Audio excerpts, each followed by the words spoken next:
I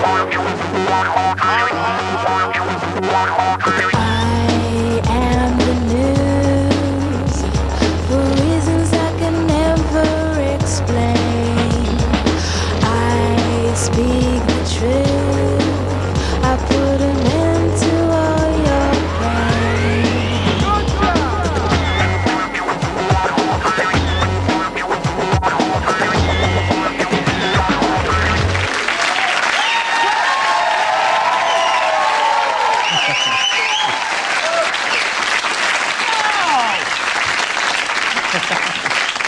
It's Thursday the 1st of October, it's Channel 4, this is the 11 o'clock show, and I'm Fred Macaulay. I'm Brendan Burns.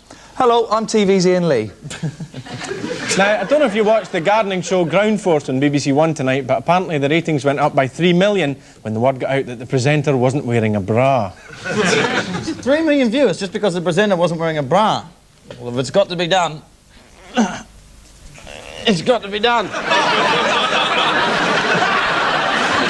So, up 3 million already. There you go. So, October the 1st, International Day of the Elderly, the start of the pheasant shooting season, and the swearing in of the elected Nigerian president. Quite a day in anybody's book. And here in the 11 o'clock show, we squeeze all its news into a single minute. Sir Paul Condon denies that police have a problem with racism, claiming they do it really well. Meanwhile, the BBC deny accusations of silencing the Lawrence family. My son. So we seem to have lost Mr. Lawrence's sound there.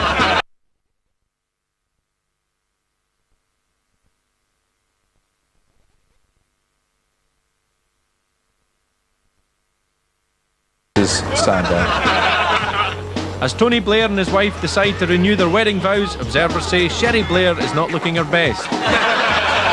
Police crack down on shoplifters, but sex shops are to be made exempt as customers often leave with a bulge in their clothes. 11-year-old eco-warrior threatens more dirty protests after getting his entire school to take part in a mass bedwetting. Coming up in the show, the Channel 4 Voice of Youth raps with Tory MP Teddy Taylor. What about Holland? Will they still speak in... Dutch. Don't tell me. Now give me a clue. Dutch. And Tommy Vance gives us a blast from the past from this day in history. Who's that breaking the news? Jesus Christ! Not quite, but it's like the next best thing.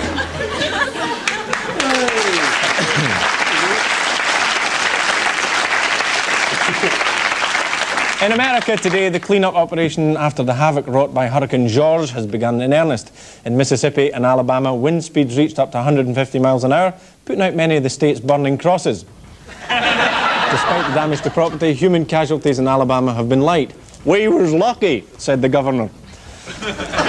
Local hospitals have reported a few minor injuries. 7 or 8 people. You can count them on the fingers of one hand.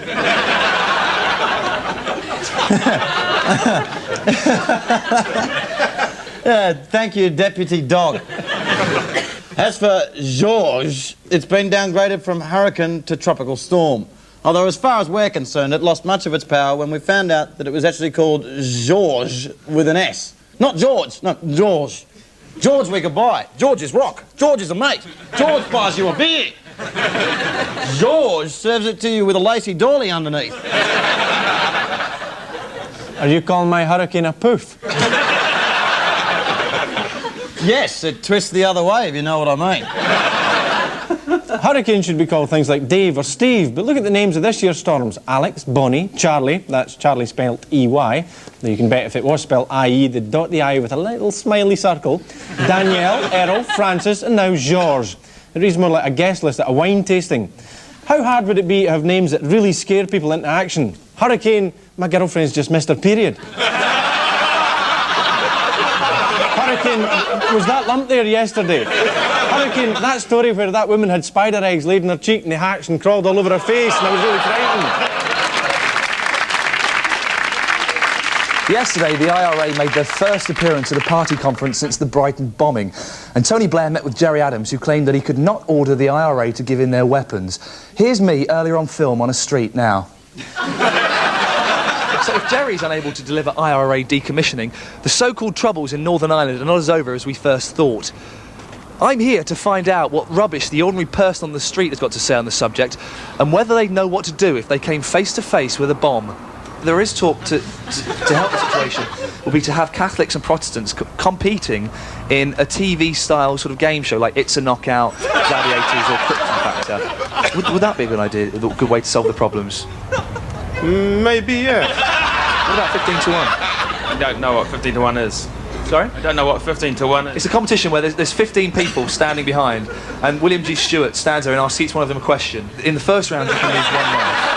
In the third round, they nominate each other. Until they've got 15, they're down to 3 people. The one is the winner. 15 to 1 is the winner. That sounds fine. Would it help, for example, if we sent the Chuckle Brothers over there to do a cabaret with a unionist theme? I don't know. There's got to be extremes on both sides who are not going to enjoy it. I mean, would it help if we sent Joe Pasquale or the Chuckle Brothers over there? Would that help the situation in Northern Ireland? Might help. Which would be the most successful, Joe Pasquale or the Chuckle Brothers, do you reckon? Chuckle Brothers. The IRA may become a political party. Who do you think they should get for their party political broadcasts? Father Ted or something like that.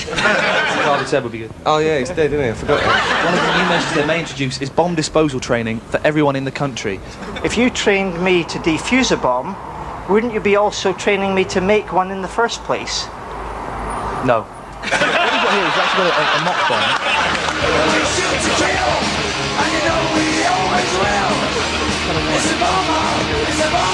Bang! Let's cut the green. Quickly. 1, yes! That was just in time. That was exactly the right one to do. The green and yellow every time. Now, you've just saved your friend's life, you've saved everyone's lives here, the fruit stall, everything. How do you feel about that? That's quite good, because I'm an electrician, so I'm proud of that. You should have got it right. Well, not really. It's completely different bomb disposal. Bang! This is Ian Lee for the 11 o'clock show.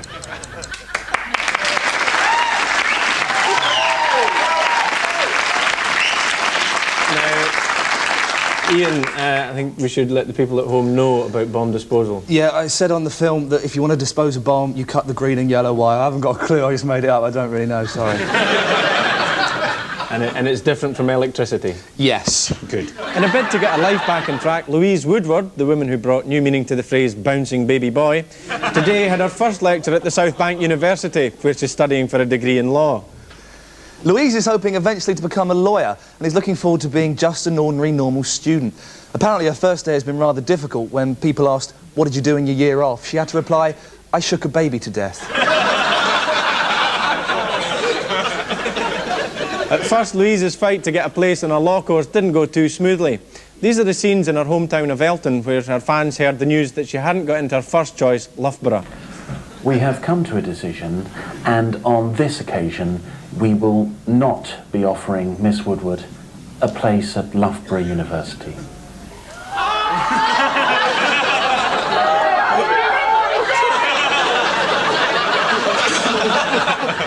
Eventually she got a place at South Bank University, and at Freshers' Week ball she vowed to hit the floor with the kids and get smashed off her skull. The new slimline Louise has opted against the traditional greasy student food available in the college canteen in favour of a strict diet plan she learnt in the States. It's the one where you have a shake for breakfast, a shake for lunch, and by evening you could really murder something. Good luck to her in her new career. Let's hope she makes a killing in the city. The German government announced this morning that it's melting down €3 million coins because of a design fault. Every day it seems that there is more chaos at the heart of the EU. So let's go over to our European Affairs correspondent, Wim van der Laan, to learn of the latest lunacy that's being sprouted from the mouth of Brussels. Here today in Brussels, the European Commission announced that to be in line with current European practices, each member state must now produce one chocolate bar and one fizzy drink, the name of which is a rude word to another country. The Austrians will produce nip-kiss, which I cannot even tell you what it means in my language. And if you British were to come to my country, I would like you to eat shit and die. Then, if you are thirsty, you must now drink from my dirty cock. So, how do you like the taste of that, yeah? Is that true, Vin? Sadly, no. I have been pulling the wool over your bollocks. Then why are you saying this? Because we're Europeans and we hate you British. But I'm not British. I don't have a bowler hat or an umbrella, and I've never been buggered by my headmaster at school. There's time yet, Brendan. Right here is the new Cosmopolitan with Pamela Anderson on the front. Nothing odd about that, you might think, except the Cosmopolitan have admitted that the picture has been airbrushed to make her breast look smaller. And if you look closely, as I have, you'll see for yourself. It's a growing trend. In fact, a number of people are now suggesting that this picture of Anthea Turner on the cover of Tatler has also been doctored in some way. Well, we can settle the issue. The 11 o'clock show has exclusively obtained the original undoctored version of the photo, and here it is.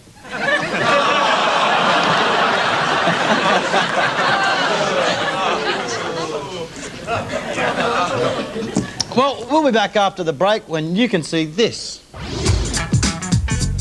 Yeah. They call me Mr. Bombastic, reggae fantastic. Come back in the second half because I'm going to be talking to Teddy Taylor, MP, about Europe. Keep it real.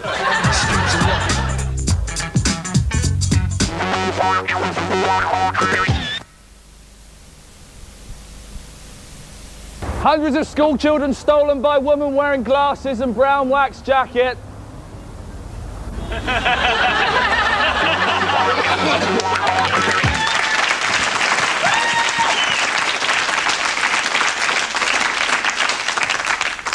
Welcome back to the 11 o'clock show, bringing you today's news nicely.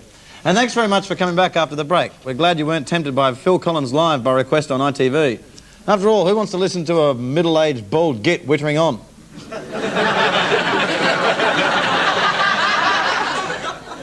Europe chaos in store. That was the headline on the front of today's Sun, as the Bank of England warned that things can only get worse. But does everybody really understand what European Union will be like? Here to help us figure it out is Channel 4's official voice of youth, Ali G, talking to top Tory MP and Eurosceptic Teddy Taylor. Yeah. You don't stop. It goes out to the crew up top. That's it. Wicked. We is here with Teddy Taylor, MP for Southport, and he is a Tory, and he is talking to us about Europe, because it's time we know about this Europe tin that we're hearing about every day. So who else is in Europe first off? Well, the countries that are in Europe, for example, are countries like Spain, like Germany, like France, like Finland, and you'll find there's some countries, of course, that haven't joined.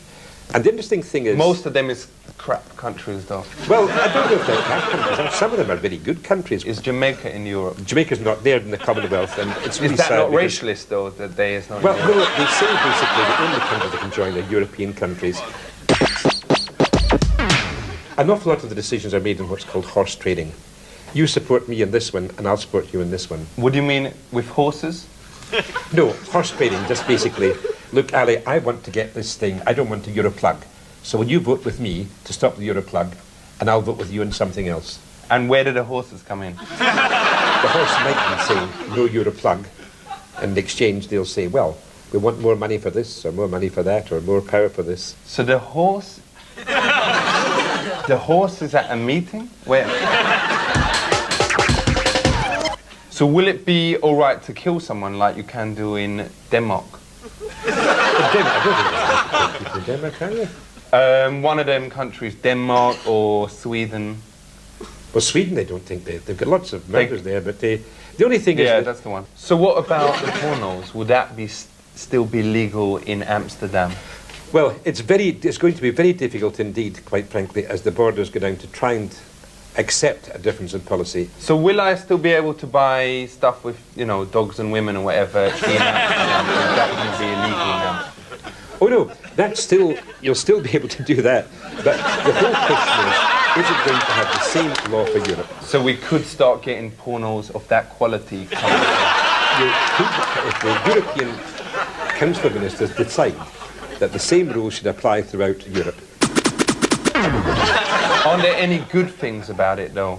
Like, I don't know, the ladies, like, everyone knows we've got a lot of mingers here. And, you know, you get some Swedes, whatever, and because they is easier and less frigid than, you know, the English girls. You're quite better looking for a girl in Southend. Southend and Sea is the place where the loveliest girls are. May I have a look around, man? I must say, it's the nicest place in the world, Southend. It's no, lovely. It's nice, but the girls is not rocking, man. If you want to join Europe, make sure you have a BRIAN, know what you was doing before you throw it all away. Big Done shout. that long time ago. Teddy T. Well done. Respect.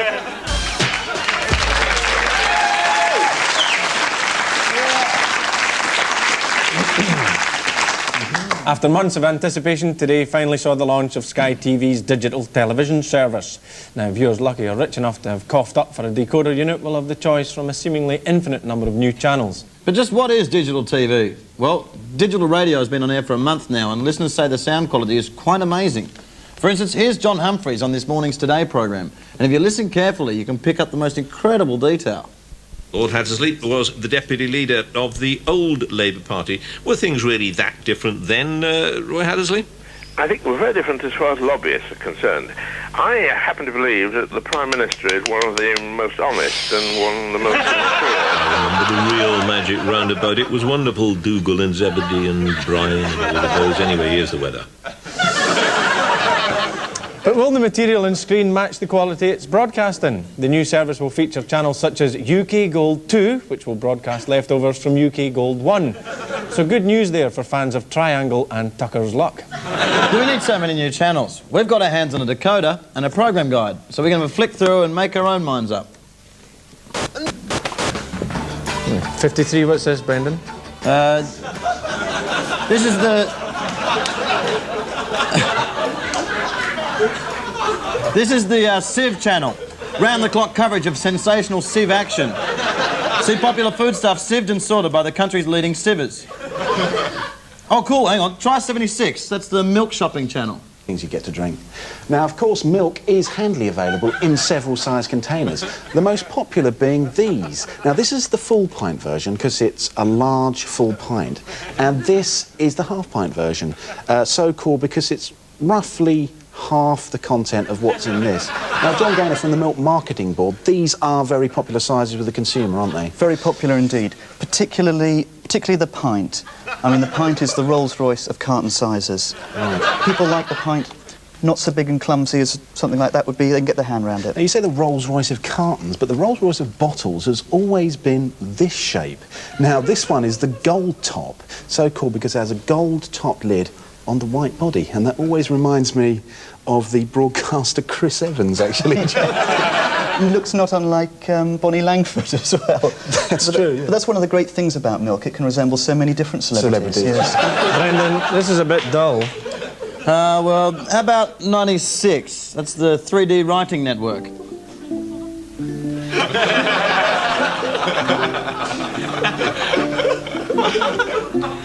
How about 96? That's the News Gold channel with Tommy Vance.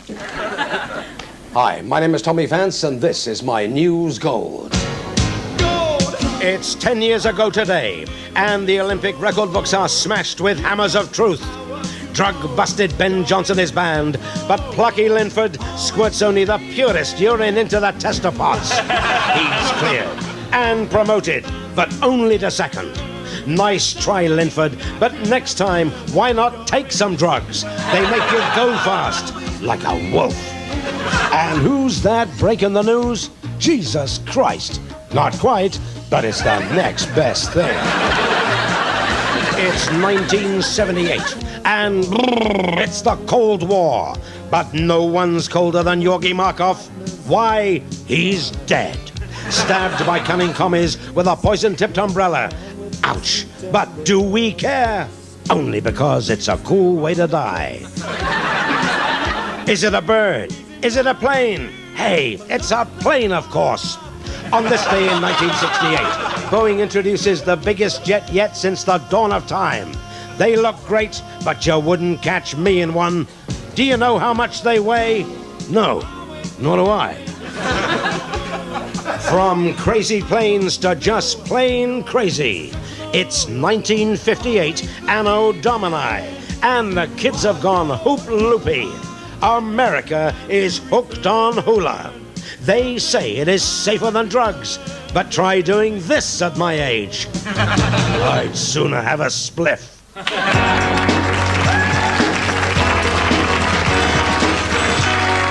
now it's time for What the Papers Ought to Say.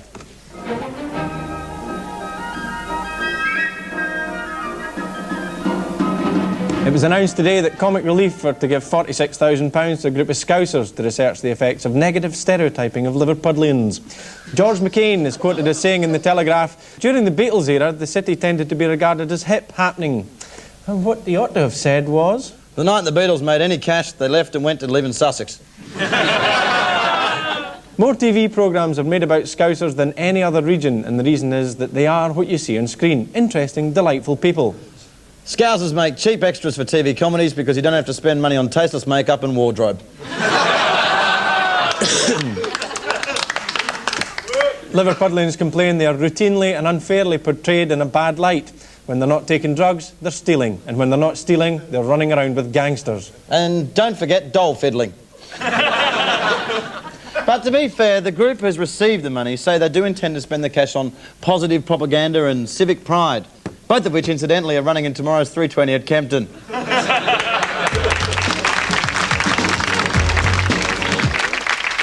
News today that Monica Lewinsky claims to have found God, when I think we all know it's just any excuse for that girl to get down on her knees.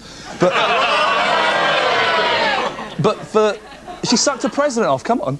But for the latest on the Clinton story and all the American news, we go over now to Rich Hall, live in Washington. Rich. Hi, everyone. I'm standing in front of the United States Capitol building. Look at that bad boy, will ya? Man, that makes me feel patriotic. Monica Lewinsky yesterday asked to go on the Oprah Winfrey Show, and Oprah turned her down out of some sense of moral outrage. By the way, Oprah's new movie, The Beloved, opens this weekend, in which she does a nude scene. So see there? The irony bus runs about every 3 minutes in this country. Right elsewhere, Mike Tyson is out in Las Vegas undergoing psychiatric evaluation to determine whether he should box again. Psychiatric evaluation to determine whether he should be beating the hell out of other people. Now, they asked him why he wanted to fight again, and he said, I'm not making this up, a man needs to eat. Anyway, he claims he's broke. Some actress sued him for libel. Claims that he called her a maliciously manipulative money grabber and sued him. Maliciously manipulative money... You ever seen Mike Tyson talk? I'm pretty sure he didn't say maliciously manipulative money grabber. I might have said malicious there by accident, you know, like with a mouthful of cookies or something, just going, honey, these are malicious. These are great. All right, I gotta go. See you later. Well, it's good to see so many men laughing. Good, hearty British laughs. But how many of you men are laughing on the inside, huh? Not many, according to this report in the Mail today. It says here that British men are the most depressed in Europe, according to the Royal College of Psychiatrists. Of course they are, they live in Britain. Apparently, the primary symptom is, and I quote, a depressed mood. That's very revealing. So, if ever you've sat at home feeling depressed and wondered what's wrong, it's because you're depressed. The Guardian asked sufferer Philip Wood to describe his condition, and he says, I call it my black, heavy overcoat of pain, impossible to take off because the buttons are soldered together. My body aching from all the vain attempts to rip it off. It gets worse. He goes on to say he describes his depression as rather like walking through a vat of treacle whilst being attacked by red-hot darts, fleeting but so painful. Can you imagine how this must feel? Let's ask Ian Lee.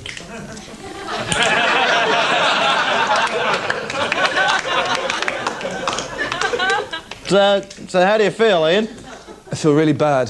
I feel a bit like I'm swimming through an ocean of sinister toads or nibbling at the shins of my mind, the fluorescent teeth of hate, while an enormous caravan driven by gypsies and tears trundles up and down the dual carriageway of my soul. And get yourself out of the tray of treacle, it'll all seem better. That's about it from us. Good night, Thursday, October the 1st. You were quite a day. Good night, special lady. Good night.